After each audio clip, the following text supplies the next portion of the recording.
makes us realize that there's a lot of us standing together. So thank you for coming.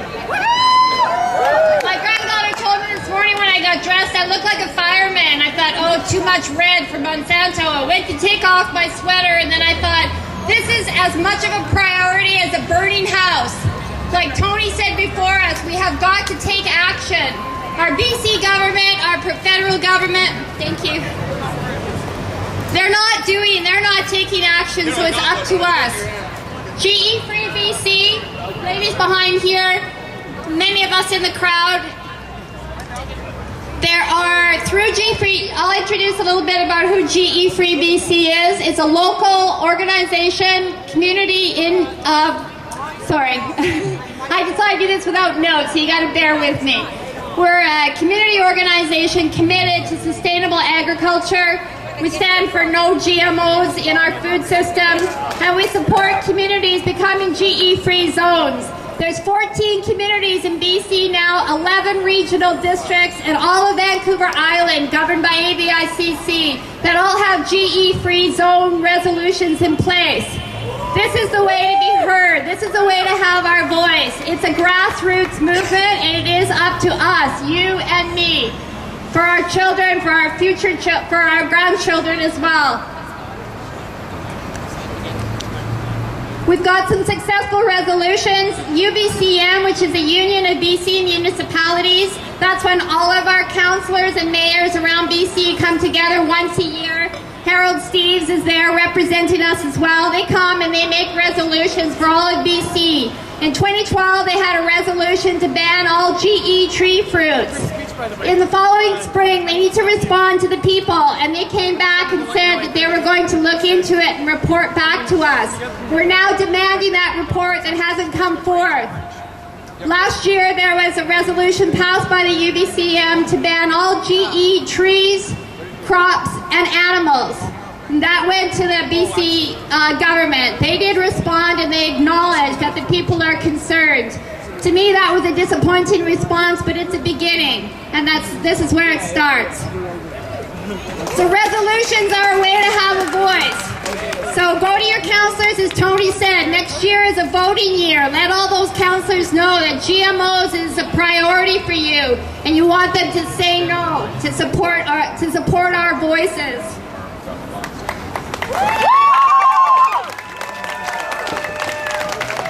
I also belong to GE Free Tri-Cities. That's my home community group.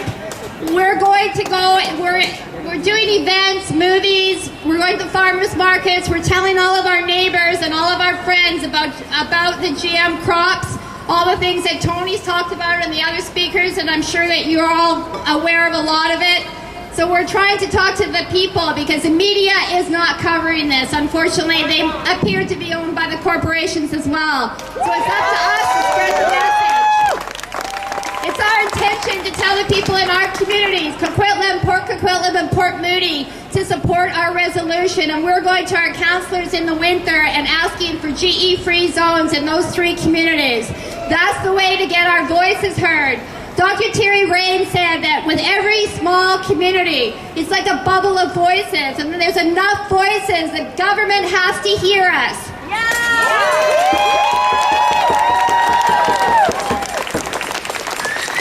Right now, the big campaign for GE Free BC and all the communities in BC is the genetically modified apple. This is from the Okanagan Specialty Fruit, so it's in BC, it's a BC problem. They have it's in with the federal government, with Health Canada right now seeking approval. This genetically modified apple doesn't brown for 15 to 18 days after it's cut. And they do that by inserting 2 different bacteria and a viral DNA into the apple. There's no health study test on animals to know what that does to our gut and what that does to the nutrition of the apple. There's only one other fruit in all the world, and that's the papaya from Hawaii. This will be the second. And Okanagan Specialty Fruit announces on their website that if it's approved, immediately they are going to into the marketplace Golden Delicious and Granny Smith, genetically engineered, with Fuji, Gala, and then peaches, cherries, and pears to follow. So we have to stop this. We have to stop this now. We've got over 7,000 signatures from many of you and people all over BC that have been presented. Those signatures are going to be presented next week in the Legislative Assembly, and there'll be a press release coming out on Monday from GE Free BC, letting all of BC know that we've asked in government for a ban on this apple from being approved, and to ask for that response from our government from 2012 on the GE tree fruit.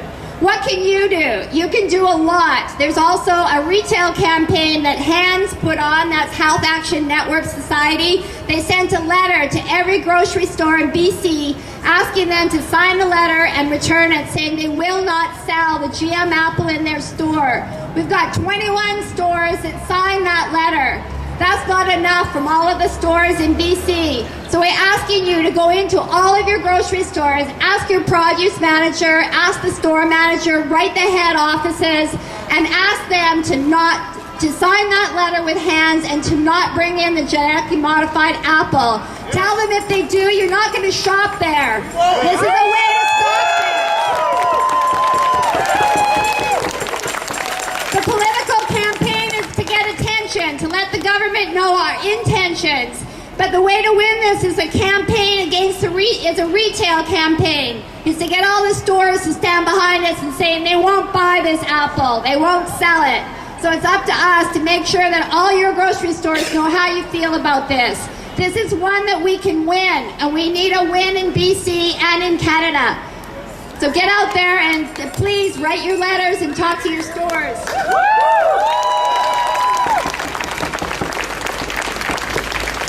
The other big thing you can do is start conversations. When you go into a restaurant, ask whoever's serving you, what do you have on the menu that's non-GMO?